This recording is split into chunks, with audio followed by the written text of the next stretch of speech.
probably heard loads about Web 2.0 and Where 2.0 and what's it all about. So Maurits is going to explain to us. I give you Maurits van Vlugt. Thank you. Tonight, my presentation is about Where 2.0, which is where GIS meets Web 2. I'll be showing you some examples, and particularly how this is relevant for us.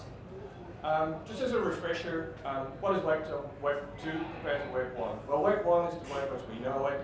One-way traffic, publish and forget. But Web 2 is much more about two-way traffic, interacting with your audience, and the power and the wisdom of the clouds and interactiveness. That brings along with it loads of new buzzwords, hard to keep up with. But hey, aren't they cool? Yesterday, I created my first tag cloud, and I felt so proud and so young.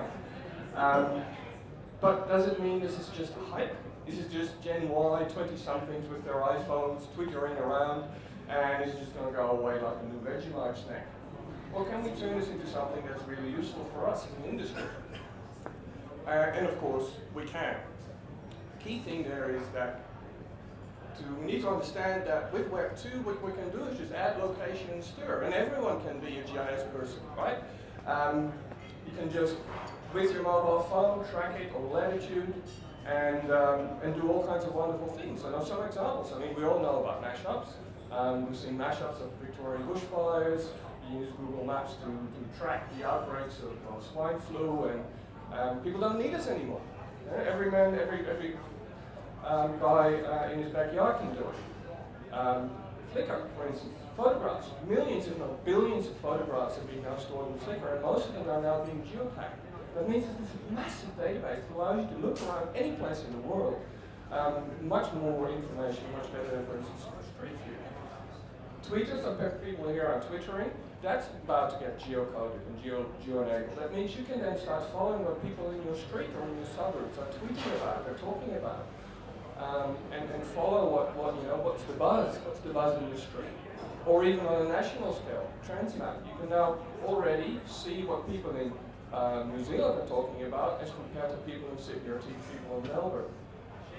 Lots and lots, or Perth. Lots and lots more effective than news polls. So, are these just cool? The key question is, are these just cute gadgets? Are they just going to hype and then go away? Or can we turn them into something that's relevant for us? And the key concept in that we need to look at is the concept that we call VGI, Volunteered Geo-Information. So rather than traditionally we make maps top-down 1.0 policy and go and collect them centrally organized, to user-driven. Thousands of people gathering spatial information and putting it together. The most well-known example of that is, of course, OpenStreetMap, where people can just, with their GPS, go ride their bicycle down the road, upload it, or digitize it, just a few streets that they know about. Because there's thousands of them.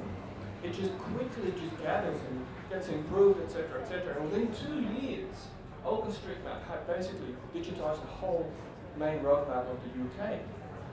Freely available to everyone now and continuously being updated in real time. Compare that to the minimum 6-month cycle that you get from the PSMA.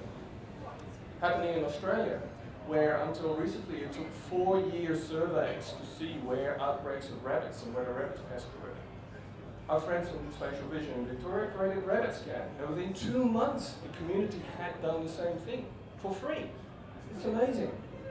We can use the same thing in emergency management. Emergency 2.0 is a great new initiative that we've started with the Gov2O task force that's going to look at how to bridge the gap between the traditional emergency management community and what's happening in the Web 2 world. It's already happening in the States. USGS is twittering or monitoring Twitter to see where there are information about earthquakes, not just that an earthquake happened, but how much damage is there, how many people are affected. And likewise, you can use it to get alerts out. This is the earthquake that happened in Java last September, and within 3 minutes, there were every second and a half, people were twittering about it and getting information out. So within minutes, you get thousands, if not 10,000 people alerted. You can't do that with traditional systems. Microsoft is coming to the party and build this thing called Microsoft Vine, right? Where you can build your own little community, indicate where your places of interest are, and then just monitor what's happening there and send out alerts to your friends, whether it's your family or as a group of farmers. This is the project I was talking about. Follow it. There's a Twitter handle, EM2AU. There'll be a website out coming soon. We need your input to find out what you guys are doing in social media or in emergency services. Follow that. And last but not least, make sure, be relevant, or perish, just like the Vegemite say. I wish you all a very, very happy evening, lots of beer, and enjoy yourselves tonight. Let's give up